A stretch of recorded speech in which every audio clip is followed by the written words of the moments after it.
আপনারা দীর্ঘদিন থেকে অবগত আছেন যে জগন্নাথ বিশ্ববিদ্যালয়ের শিক্ষার্থীরা নানানভাবে তাদের ন্যায্য দাবি থেকে বঞ্চিত হয়ে আসছে। আমরা যদি লক্ষ্য করি, গত 5 আগস্টের পরবর্তী সময়ে জগন্নাথ বিশ্ববিদ্যালয়ের শিক্ষার্থীরা তাদের বিভিন্ন দাবি দয়া সরকারের কাছে উত্থাপন করেছে। বিশ্ববিদ্যালয়ের শিক্ষার্থীরা সচিবালয় গিয়েছে, বিশ্ববিদ্যালয়ের শিক্ষার্থীরা যমুনা গিয়েছে, বিশ্ববিদ্যালয়ের শিক্ষার্থীরা রোদে পুড়ে আন্দোলন সংগ্রাম করে তাদের দাবি দয়াগুলো সরকার থেকে বিভিন্ন সময় পাশ করিয়েছে। বিশ্ববিদ্যালয়ের শিক্ষার্থীরা কেন রোদে পুড়বে? জগন্নাথ বিশ্ববিদ্যালয়ের শিক্ষার্থীদের বাস্তবতা যদি আপনার সামনে আমি তুলে ধরি, আমার একটা ছেলে একটা মেয়ের থাকার জায়গা নাই, একটা ছেলে একটা মেয়ের খাবার নাই, ওষুধ নাই, পড়াশোনার জন্য ক্লাসরুম নাই। ন্যূনতম একজন শিক্ষার্থী হিসেবে একজন মানুষের যে মৌলিক অধিকারটুকু থাকা দরকার, যে সুযোগ সুবিধাটুকু থাকা দরকার, জগন্নাথ বিশ্ববিদ্যালয়ের শিক্ষার্থীদের এই সুযোগ সুবিধা নাই। একটা কলেজ থেকে বিশ্ববিদ্যালয় হওয়ার পরে এই বিশ্ববিদ্যালয়ের প্রতি রাষ্ট্রের যেভাবে একটা কলেজি মনোভাব, প্রশাসনের যেভাবে একটা কলেজি চিন্তা ভাবনা, এই ট্যাবু থেকে আমরা মনে করি তারা বের হতে পারে নাই। আমরা বিশ্ববিদ্যালয়ের শিক্ষার্থীরা তাদেরকে আমরা বারবার এই ট্যাবু থেকে বের করার চেষ্টা করছি। আমরা যমুনায় আন্দোলন করার সময় সরকার আমাদেরকে ঘোষণা দিয়েছিল যে বিশ্ববিদ্যালয়ের শিক্ষার্থীদেরকে বিশেষ বৃত্তির ব্যবস্থা করা হবে, কিন্তু বাস্তবতা হলো আজকে এতদিন কেটে যাওয়ার পরেও বিশ্ববিদ্যালয় প্রশাসন একটা পয়সা, একটা টাকা আমার শিক্ষার্থীদের হাতে তুলে দিতে পারে নাই। সুতরাং এরই নিরেখে আমরা বারবার তাদেরকে স্বাভাবিকভাবে কথা বলে আসছি।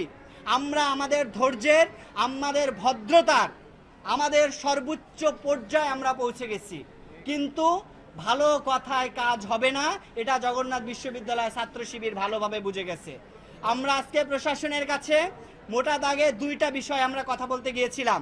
1 নম্বর হচ্ছে শিক্ষার্থীদের জন্য বিশেষ বৃত্তি এবং জগন্নাথ বিশ্ববিদ্যালয় ছাত্র সংসদ নির্বাচন। আমরা যদি বিশেষ বৃত্তির কথা বলি, আমরা বারবার বলেছি যে স্যার, আপনারা অন্তত আমাদেরকে ইনশিওর করেন যে কত তারিখের মধ্যে শিক্ষার্থীদের হাতে আপনারা টাকাটা তুলে দিতে পারবেন, কিন্তু তারা আমাদেরকে এই তারিখটা পর্যন্ত ইনশিওর করতে পারে নাই।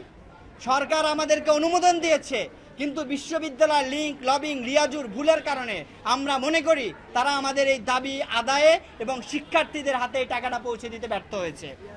আমরা তাদেরকে স্পষ্টভাবে বলে দিয়েছি, অক্টোবরের ফার্স্ট উইকের ভিতরে শিক্ষার্থীদের এই বিশেষ বৃত্তির আবেদন নেওয়া সম্পন্ন করতে হবে। আমি আবারও বলছি, অক্টোবরের প্রথম সপ্তাহের ভিতরে বিশেষ বৃত্তির আবেদন সম্পন্ন করতে হবে এবং এই টাকা বিশ্ববিদ্যালয়ের শিক্ষার্থীদেরকে 1 ধাপে দিক, 2 ধাপে দিক, এইটা তাদেরকে নভেম্বরের ভিতরে শিক্ষার্থীদের হাতে তুলে দিতে হবে। যদি প্রশাসন যদি আবারও ব্যর্থ হয়, যদি তারা শিক্ষার্থীদের এই ন্যূনতম যে চাহিদাটুকু পূরণ করতে না পারে, আমরা বাংলাদেশ ইসলামী ছাত্র শিবির এই দাবি আদায়ের জন্য যা করা দরকার তাই করব। আমাদের যেখানে যাওয়া দরকার সেখানে যাব। আমরা আমাদের শিক্ষার্থীদের অধিকার আদায়ের সংগ্রামে আমরা কখনো থামবো না ইনশাআল্লাহ। আমাদের দ্বিতীয় দাবি ছিল আমাদের ছাত্র সংসদ নির্বাচন। জগন্নাথ বিশ্ববিদ্যালয় ঢাকার ভিতরে একটি গুরুত্বপূর্ণ বিশ্ববিদ্যালয়। ঢাকা বিশ্ববিদ্যালয়ের পরেই জগন্নাথ বিশ্ববিদ্যালয়কে বিবেচনা করা হয়, কিন্তু এই বিবেচনা শুধু মুখে মুখে। বাস্তবতা হলো জগন্নাথ বিশ্ববিদ্যালয়কে সবসময় কলেজ হিসেবেই তারা চিন্তা ভাবনা করে। এই জায়গা থেকে আমরা বের করে নিয়ে আসার জন্য আমরা বলেছি এই সপ্তাহের ভিতরে একজন আইন কর্মকর্তা এবং একজন শিক্ষককে স্পেসিফিকভাবে নিয়োগ করতে হবে, যারা শুধুমাত্র ছাত্র সংসদের বিষয়টা বিবেচনা করবে। আমি আবারও বলছি, আমরা বারবার ভিসির দরবারে যেতে পারবো না, আমরা বারবার প্রশাসনের হাতে পায়ে ধরতে পারবো না। একজন আইন কর্মকর্তা এবং একজন শিক্ষককে দায়িত্ব দিতে হবে, তারা শুধুমাত্র এই ছাত্র সংসদ নির্বাচনের বিষয়টা দেখবে এবং আমাদেরকে সার্বিক বিষয় আপডেট করবে। আমরা স্যারকে বলেছি যে স্যার, যেহেতু অন্যান্য বিশ্ববিদ্যালয়গুলো নির্বাচন দিচ্ছে, আপনি আমাদেরকে অন্তত এতটুকু বলেন আপনি কবে নাগাদ নির্বাচন দিতে পারবেন। সে বলতেছে এটা যদি আমরা বলি আমাদের কথার বরখেলাপ হবে, আমরা এটা যথাযথভাবে বলতে পারবো না। এইটা আসলে একজন প্রশাসনের ভাষা আমরা প্রত্যাশা করি না। আমরা প্রত্যাশা করি আপনারা প্রশাসনে বসেছেন এই শহীদের রক্তের উপর দাঁড়িয়ে, সুতরাং আমার বিশ্ববিদ্যালয়ের শিক্ষার্থীর হাজারো সমস্যা। আমার ক্যান্টিনে খাবার নাই, ক্যান্টিনে বসার জায়গা নাই, হল নাই, টাকা নাই, পয়সা নাই, ক্লাসরুম নাই, ছাদ ভেঙে পড়ে শিক্ষার্থীদের মাথায়, শিক্ষার্থীদের ক্যান্টিনে খাবার নাই, চলাচলের জন্য বাস নাই, ক্যাম্পাসের সামনে বাস স্ট্যান্ড অবৈধভাবে দখল। আমরা কয়টা বিষয় নিয়ে প্রশাসনের কাছে যাব? আমরা যখন একটা ছাত্র সংসদ যাবে তখন ওই ছাত্র সংসদ নানান কথার মুখে সম্মুখীন হতে হয়। এখানে আমরা শিক্ষার্থীদের একটা বৈধ ম্যান্ডেট চাচ্ছি এবং আমরা এই শিক্ষার্থীদের যে ন্যায্য দাবি যকসু নির্বাচনের আমরা স্পষ্ট তফসিল আমরা প্রশাসন থেকে প্রত্যাশা করি। যকসুর বিষয়ে আমরা প্রশাসনকে স্পষ্ট জানিয়েছি আগামী এক সপ্তাহের ভিতরে আপনারা একজন শিক্ষক এবং একজন আইন কর্মকর্তাকে আপনারা যকসুর বিষয়ে দায়িত্ব বুঝিয়ে দিতে হবে এবং আমাদের যে ভোটার লিস্ট আছে এই মাসের ভিতরে আমাদের শিক্ষার্থীদের ভোটার লিস্ট কনফার্ম করতে হবে। আইন আসার পরে আপনারা যে বলবেন যে আমাদেরকে 1 মাস লাগবে, 2 মাস লাগলে ভোটার লিস্ট করতে হবে, এইটার কথা আমরা শুনতে চাই না। আমরা চাচ্ছি এই মাসের ভিতরে আপনারা ভোটার লিস্ট কনফার্ম করবেন, শিক্ষক এবং আইন কর্মকর্তাকে দায়িত্ব দিবেন এবং আপনারা কবে নাগাদ যকসু ঠিকভাবে দিতে পারবেন এটা স্পষ্ট করে আপনাদেরকে এটা বোঝায় বলতে হবে এবং স্পষ্ট আকারে ঘোষণা দিতে হবে। আমরা সাংবাদিক ভাইদের আপনারা আছেন, আপনাদের মাধ্যমে স্পষ্ট করে বলতে চাই আমাদের এই ছাত্র সংসদ নির্বাচন এবং আমাদের সম্পূর্ণ বৃত্তি আদায়ের লক্ষ্যে আমরা আগামীকালকে থেকে আমাদের ইসলামী ছাত্র শিবিরের ব্যানারে আমরা লাগাতার কর্মসূচিতে নামবো ইনশাআল্লাহ। আমাদের এই দাবি আদায়ের জন্য যার যার কাছে যাওয়া দরকার, যা করা দরকার আমরা আমাদের সর্বোচ্চটুকু করব। আমাদের সর্বোচ্চ ত্যাগের বিনিময়ে আমরা মনে করি আমাদের এই অধিকার আমরা প্রতিষ্ঠা করতে সক্ষম হব ইনশাআল্লাহ। জি, আগামীকালকে থেকে আমরা প্রথম যেহেতু তারা 1 সপ্তাহের ভিতরে আমাদের কয়েকটা বিষয় আছে, যেমন আইন কর্মকর্তাকে দায়িত্ব দেওয়া, এইটা তারা 1 সপ্তাহের ভিতরে করবে। তাছাড়া আরও কিছু কথা তারা যে আবেদন গ্রহণ করবে প্রথম মাসে, আমরা প্রথম 2-3 দিন আমরা সফট কর্মসূচিতে যাব বিভিন্ন দপ্তরে, বিভিন্ন বিশেষ করে যারা স্টেক হোল্ডার আছে এই আবাসন বৃত্তির সাথে বা হচ্ছে যকসুর সাথে, আমরা তাদের সাথে দ্বিপাক্ষিক মিটিংয়ের ব্যবস্থা করব। আমরা আমাদের যে মানববন্ধন কর্মসূচি, আমাদের পোস্টারিং কর্মসূচি, আমাদের দেয়াল লিখন কর্মসূচি, আমরা সফট কর্মসূচির দিকে আগাবো। কিন্তু আমাদের এই কর্মসূচির মাধ্যমে যদি আমাদের দাবি না আদায় হয় তাহলে আমরা হার্ড কর্মসূচির দিকে আগাবো ইনশাল্লাহ। জি ভাই,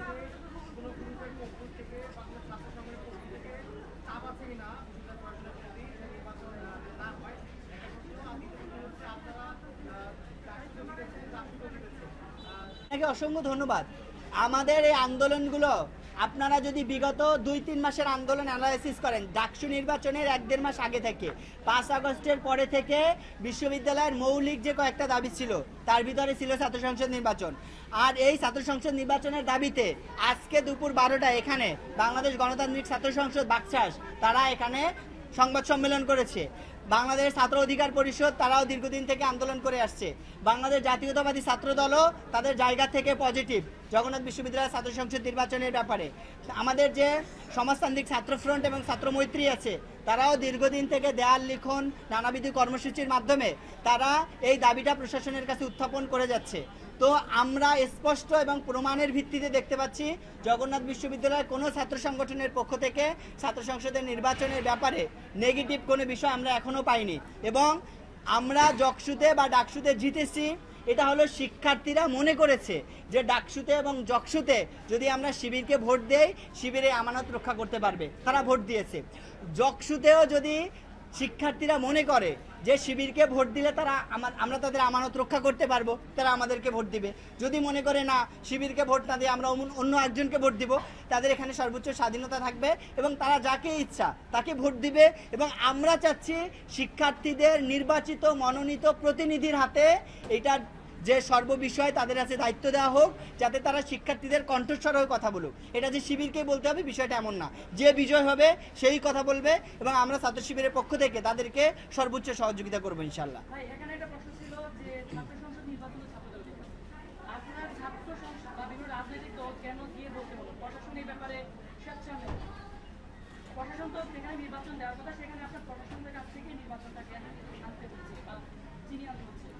জি, আপনাকে ধন্যবাদ। এখানে কয়েকটা বিষয় হতে পারে। এখানে প্রশাসন হয়তো অনীহা থাকতে পারে যে আমরা যদি ছাত্র সংসদ দিয়ে দেই তাহলে হয়তো আমাদের পাওয়ার ভাগাভাগি হয়ে যেতে পারে, এটাও হতে পারে।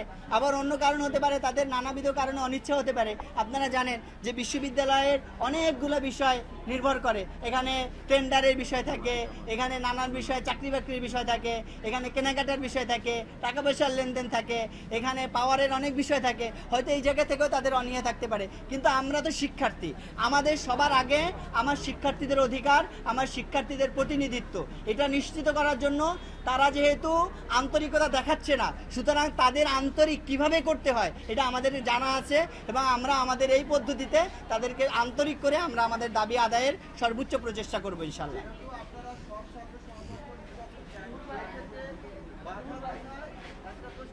জি, আপনাকে অনেক ধন্যবাদ। আমাদের এতদিন যে আন্দোলনটা চলেছে এটা যুগপৎ আন্দোলন চলেছে, যে সকল ছাত্র সংগঠন একত্রিত হয়ে আমরা আন্দোলন করেছি। আমাদের আন্দোলনটা চলমান আছে। আমরা মাঝে মাঝে ছাত্র সংগঠনগুলো আলাদা হয়ে কর্মসূচি দিচ্ছি এবং মাঝে মাঝে আমরা সবাই একত্রিত হয়ে কর্মসূচি দিচ্ছি। আমাদের আলাদা কর্মসূচিগুলো, আমাদের যেহেতু আমরা একটা আলাদা সংগঠন, আমাদের একটা আলাদা পলিটিক্যাল আইডেন্টিটি আছে, এই জায়গা থেকে আমরা আমাদের আলাদা কর্মসূচি আমরা জারি রাখবো এবং সম্মতিক্রমে এবং শিক্ষার্থীদের সর্বজোটের ভিত্তিতে যে আন্দোলন সংগ্রামগুলো হবে এখানে বাংলাদেশ ইসলামী ছাত্র শিবির সার্বিকভাবে অংশগ্রহণ করবে এবং আগের মতো সর্বোত্তর সহযোগিতা করবে ইনশাল্লাহ। জি, প্রত্যাশা করি আমাদের শিক্ষার্থীদের মাঝে আমরা যে কাজ করেছি, আমরা বাংলাদেশ ইসলামী ছাত্র শিবির জগন্নাথ বিশ্ববিদ্যালয় শাখা আমরা কখনো কোনো অনিয়মের সাথে জড়াইনি, আমরা শিক্ষার্থীদের বিরুদ্ধে গিয়ে কোনো অবস্থান গ্রহণ করিনি, বিশ্ববিদ্যালয়ের কোনো লেনদেনের সাথে আমরা যুক্ত হইনি। আমরা শিক্ষার্থী বান্ধব কর্মসূচি সবসময় গ্রহণ করার চেষ্টা করতেছি এবং আমরা মনে করি শিক্ষার্থীদের দাবি আদায়ের সংগ্রামে আমরা যে কাজ করেছি বা করে যাচ্ছি, শিক্ষার্থীরা আমাদেরকে ভালোবেসে আমাদের উপর আস্থা রাখবেন বলে আমরা প্রত্যাশা করি ইনশাআল্লাহ।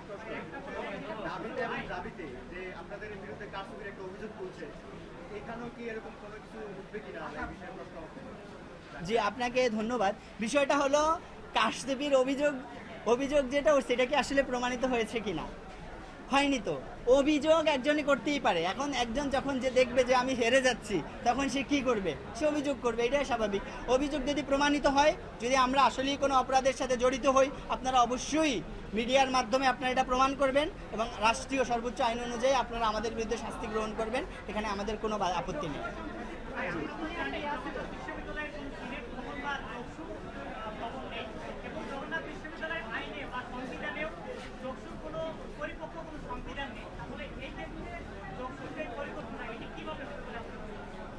যকসুর বিষয়ে নীতিমালা তৈরি করে সিন্ডিকেটে পাশ করে মন্ত্রণালয়ে পাঠানো হয়েছে।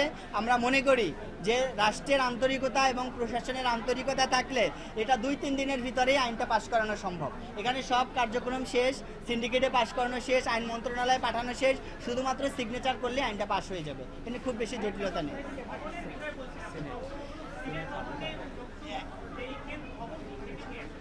আসলে দেখেন, সিনেট ভবন নাই, সিনেট ভবন বললেই রাতারাতি তৈরি করা সম্ভব না। তার মানে কি আমার শিক্ষার্থীরা দীর্ঘদিন ধরে সাফার করবে? আমাদের যা আছে, যতটুকু আছে এতটুকু নিয়ে আমরা ছাত্র সংসদ রান করাতে চাই এবং এই ছাত্র সংসদের মাধ্যমে কাজ করে ভবিষ্যৎ ছাত্র সংসদের পথ সুগম হবে এবং আমরা প্রত্যাশা করি এই ছাত্র সংসদের কাজের মাধ্যমে ভবিষ্যতে শিক্ষার্থীদের যে কমন প্ল্যাটফর্ম এটা তৈরি হবে ইনশাল্লাহ।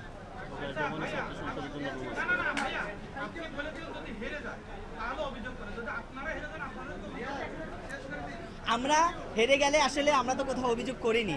আর আমাদের কিছু অভিযোগ ছিল, দেখেন ডাকসুতে এবং জাকসুতে আমাদের কিছু অভিযোগ ছিল এবং অভিযোগগুলো প্রমাণিত সত্য। যেখানে প্রমাণিত সত্য, কেউ যদি অন্যায় করে আমরা অবশ্যই আমাদের সর্বোচ্চ দিয়ে অন্যায় প্রতিহত করবো ইনশাল্লাহ।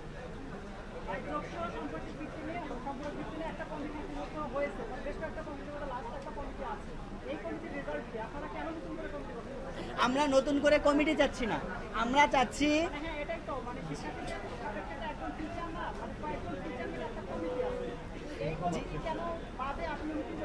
জি, এই কমিটির অনেকগুলো দায়িত্ব দেওয়া হয়েছে, কিন্তু এখন পর্যন্ত আপনারা আমাদের থেকে খুব ভালো জানেন সাংবাদিকরা, আসলে কোনো আপডেট আমরা পেয়েছি কিনা, কোনো শিক্ষার্থী পেয়েছে কিনা। এই কমিটি আসলে কার্যত কোনো ফাংশনাল কমিটি হয় না বলে আমরা মনে করি এবং এই কমিটি কোনো কাজ করে নাই। সুতরাং যারা কাজ করছে না, যারা, তাহলে বিভাগকে রেখে আমরা কি করব?